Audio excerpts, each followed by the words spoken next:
கையில் கொடுத்து நாம் எல்லாரையும் சிக்கல் மாட்டி விட்டார்கள். போன் பார்ப்பதால் மூளைதான் மண்ணா வளரும். இதில் எங்கே இருக்கிறது சிக்கல்? அமைச்சரே, என்னை யாத்திரை கொள்ள வைக்காதே. போன் பார்க்கும் குழந்தைகளை இங்க வந்திருக்கோம் பெற்றோர் கிட்ட கேட்டு பாருங்கள். நாளை நம்மளை வச்சு செஞ்சிருவாங்க. சரி, போன் பார்க்கும் மாணவர்களை அழைத்தமா இருங்க. அப்படியே ஆகட்டும் அண்ணா. மாணவர்களே நில்லுங்கள். உங்களை மன்னர் வீரபாண்டிய கட்டபொம்மன் அழைக்கிறார். வீரபாண்டிய கட்டபொம்மனா? ஓ, நீங்க தான் பள்ளிக்கு செல்ல மாணவர்களும்? ஆம். உங்கள் பள்ளியில் என்ன பாடம் கவனித்திருக்கான் சொல்லுங்க பாப்போம்.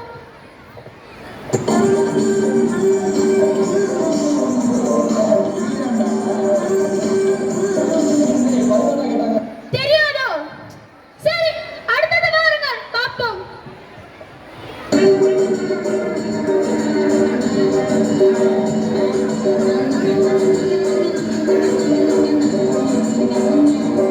தெரியாதோ? பார்த்தீர்களா அமைச்சரே, போன் பார்க்கும் மாணவர்கள் என்ன செய்கிறார்கள் என்று? ஆமண்ணா. சரி, தூக்கிற்கு சாச்சா அழைத்து வாருங்கள் பாப்போம். அப்படியே ஆகட்டும் அண்ணா.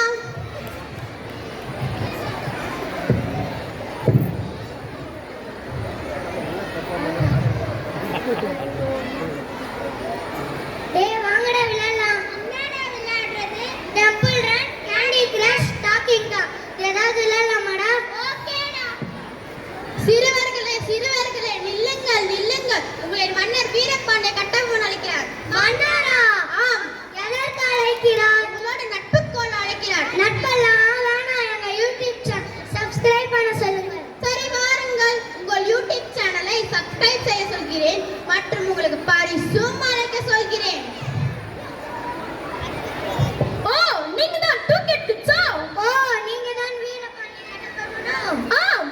நாடுகள் வீதியில் விளையாடுவதை பார்க்கவே இல்லையே. நாங்கள் எப்போதும் வீட்டில் ஏசுருவில் மட்டும்தான் விளையாடுவோம். அப்ப கில்லி, பல்லாங்கோழி, பச்சை குதிரை, நொண்டி இதெல்லாம் நீங்க விளையாட மாட்டீர்களா? அப்படின்னா எங்களுக்கு என்னன்னே தெரியாது. சரி, போன் பார்க்கும் தவிர வேற என்ன பண்ணுவீங்க? பாரிப்போம். அப்போ ஒரு ஆத்து செடி சொல்லுங்க பாப்போம்.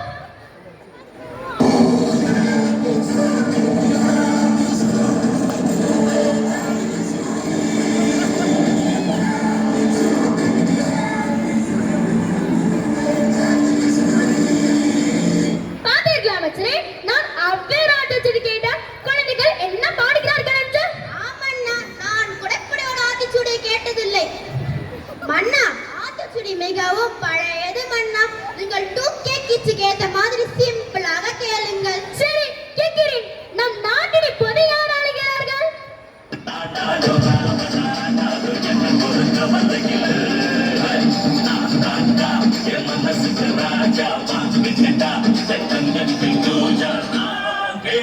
கேட்ட கொடுப்பை கேட்கிற மரங்களை கேட்டு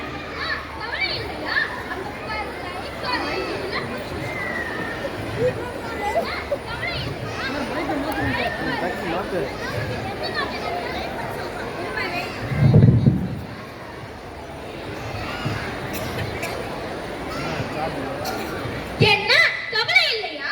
அப்ப கொலை இதெல்லாம் உங்களுக்கு எந்த நாட்டு நடந்தாலும் கவலை இல்லையா?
செல்போன் மூளை மங்குவதற்கா? இதைவிட பெரிய கொடுமை நடக்கிறது. குழந்தைகளிடம் செல்போன் மற்றும் பேசுவதால் குழந்தைகளிடம் பேசுவது தாமதமாகிறது. இதெல்லாம் உடனே தடுக்க வேண்டும். விஞ்ஞான வளர்ச்சி என்பது குழந்தைகளுக்கு ஆக்கப்பூர்வமாக இருக்கணுமே தவிர குழந்தைகளை முடக்கி ஒரே இடத்தில் உட்கார வைத்திடக்கூடாது. நம் நாட்டின் குழந்தைகளை காப்பது நமது கடமையாகும். ராஜாதி ராஜ ராஜகுலத்திலக ராஜகம்பீர வீரபாண்டி கட்டபொம்மன் வாழ்க வாழ்க வாழ்க. நன்றி.